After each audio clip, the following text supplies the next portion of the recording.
pessoas pediram para falar sobre plebiscito e referendo. Eu acho que eu vou meio chover no molhado, mas eu acho que muita gente ainda não deve saber. Então eu estou dando aqui a minha contribuição.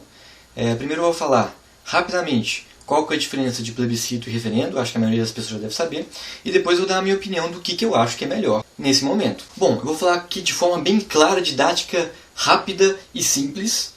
Quem for de direito aí me desculpe por não estar usando os termos adequados, e se eu estiver falando alguma merda, vocês me avisam, que eu realmente não sou da área, eu não sei tudo, mas eu acho que eu estou com um entendimento razoável sobre o assunto, bem básico, bem por alto. Referendo é basicamente assim, o Congresso vai, escreve uma lei no papel, aí depois ela vai para a população e fala: população, podemos colocar essa lei que nós escrevemos para valer no Brasil? E a população responde sim ou não. Se responder sim, a lei começa a valer. Se responder não, eles simplesmente jogam o papel fora. Simples assim. E o plebiscito é assim, o Congresso tem uma folha em branco na mão e fala assim: população, o que é que vocês querem que nós escrevamos nesse papel? Ou seja, o plebiscito, eles perguntam antes de escrever a lei. Ou a PEC, eu não sei se é PEC, lei, é alguma coisa que vai valer. E o referendo eles perguntam depois de escrever. Falada essa introdução, agora eu vou falar a minha opinião sobre qual que eu acho que é melhor nesse caso. Eu vi uma analogia muito boa no Facebook para explicar qual que é melhor nesse referendo ou plebiscito. É uma analogia com o bolo da vovó. Suponha que a vovó vai fazer um bolo para o seu neto. Aí essa vovó ela tem duas estratégias. Ela pode fazer da estratégia número 1. A estratégia número 1 é assim. Ela vai lá e faz um bolo de chocolate. Aí ela chega pro neto e fala: netinho, você gosta desse bolo? Aí o neto pode falar assim: não gosto de chocolate. Aí a avó vai lá, joga o bolo fora, ela vai lá e faz o bolo de abacaxi. Ela pergunta: netinho, você gosta de bolo de abacaxi? O neto: não gosto desse bolo não. Aí ela vai lá e vai fazendo um monte de bolo até que ela vai lá e acerta o tipo de bolo. Esse é o referendo. A estratégia 2, a avó antes de fazer o bolo, ela vai lá pro netinho e fala assim: netinho, você gosta de bolo de quê? Aí o netinho fala: eu gosto de bolo de baunilha. Aí a avó vai lá e faz o bolo de baunilha. Esse é o plebiscito, né? A gente pergunta antes pro netinho o que ele quer antes de fazer.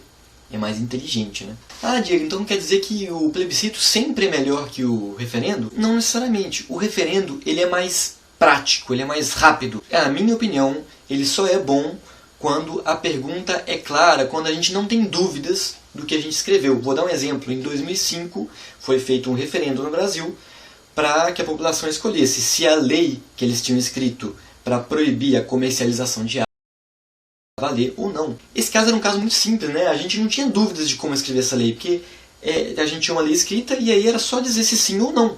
Né? Não existia sabores de bolo para dizer se a comercialização de armas deveria valer ou não. Né? Só tinha sim ou não. Então nesse caso era um sim ou não, era simples, era só perguntar para a população se ela queria ou não. Foi um caso pontual, muito simples, estava muito clara a questão. Então, quando a questão que a gente está tratando é muito clara, objetiva, pontual, é melhor fazer um referendo, é mais rápido, é mais prático. É sim ou é não? Se for sim, começa a valer. Se é não, para de valer. Agora, quando a gente tem uma situação nebulosa, a gente não sabe muito bem como fazer esse bolo. Né? Ninguém sabe muito bem como vai ser essa reforma. A gente tem uma ideia, a gente tem um monte de pergunta, questão de financiamento da campanha, questão do voto secreto, tem um monte de questão aí rodando, mas a gente não sabe exatamente como vai ser. Nesse caso, o referendo é um pouco perigoso, porque aí começa a ficar na tentativa e erro. Vamos supor que a gente tem 5 questões importantes na reforma política. Aí o Congresso vai lá, formula uma combinação dessas 5 questões e pergunta para o povo. Aí o povo fala: não queremos assim. Supõe que das 5 questões o povo em geral não gostou de 2. Aí o Congresso tem que voltar, escrever uma nova combinação dessas 5 questões e perguntar de novo para o povo. A questão é que pode ter um monte de combinação diferente. Aí a gente vai ficar quantos anos respondendo um monte de referendo diferente? Vai ficar uns 20 anos aí ou mais. Então nesse caso não é interessante fazer só o referendo. Né? É melhor perguntar essas questões importantes, as mais importantes, tem que elencar, né, para o povo, para ter um direcionamento melhor. A gente já vai saber como fazer esse bolo. Né? Essa é a questão. Antes de fazer um referendo, a gente tem que saber o que escrever primeiro. Né? Como é que você vai perguntar se a gente gosta do que está escrito no papel se a gente nem sabe o que vai escrever direito? Né? A gente vai deixar eles escreverem de qualquer jeito? Eu acho que não. Então, para mim, o plebiscito ele tem que existir. A gente tem que guiar assim o Congresso, mais ou menos. Se a gente deixar eles fazerem o que eles quiserem, você acha que eles vão escrever alguma coisa que vai valer a pena? Não.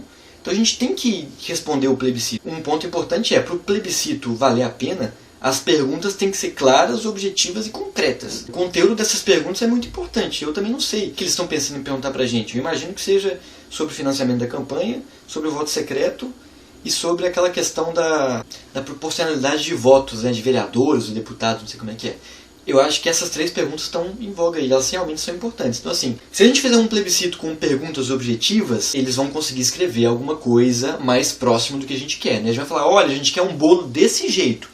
Aí eles vão escrever, depois a gente vai provar desse bolo e falar assim, ok, esse bolo tá bom, pode colocar no ar. Então o que eu acho que é melhor nesse momento é fazer o plebiscito. Pra mim tem que ter o plebiscito. Se não fizer o plebiscito é besteira, né? Porque vão fazer um bolo de qualquer jeito. E seria bom também ter o referendo depois. Perguntar assim, e aí, a gente escreveu de acordo com o que vocês queriam? Sim ou não? Eu acho que tem que ter os dois. Eu não vejo por que tem que ter um só deles. O governo tá falando que tem que ser plebiscito e a oposição tá falando que tem que ter referendo. Vamos fazer os dois, ué. Por que tem que ser só um? Já que só vai valer pra 2016 mesmo, já perdemos o prazo aí, com certeza vai perder o prazo.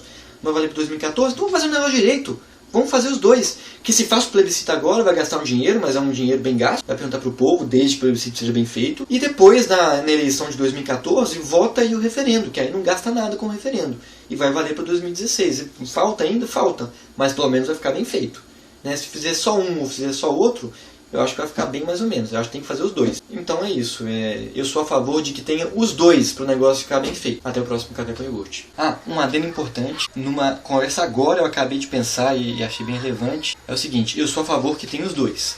Mas vamos supor que por alguma razão misteriosa no universo só seja possível ter um deles. A gente tem que decidir. Ou é plebiscito ou é referendo, como se tem dito, né? Eu sou a favor dos dois, mas se tiver que escolher, eu escolho o referendo. E eu vou explicar por quê. Vamos supor que a gente escolhe o plebiscito. E aí, o plebiscito é mal feito, ou seja, as perguntas têm um conteúdo ruim, ou incompleto, ou evasivos. A gente vai responder o plebiscito, muito provavelmente os políticos vão atender as respostas, mas se as respostas foram evasivas, incompletas, poucas e insuficientes, eles vão ter espaço para escrever nesse papel. Eles vão escrever as nossas respostas, mas em volta eles vão escrever um monte de coisas que eles querem também. Eles podem inclusive fazer jogada, compensar com outros artigos, outros itens, aquilo que a gente responder que não é do agrado deles. Então, se o plebiscito não for bem feito, se a gente tiver só ele, a gente pode ter nada, né? Então, plebiscito mal feito, perguntas incompletas ou mal feitas, aí eles vão escrever lá do jeito que eles querem. Como a gente escreveu o plebiscito, não vai ter referendo, eles vão aplicar isso aí que eles escreverem.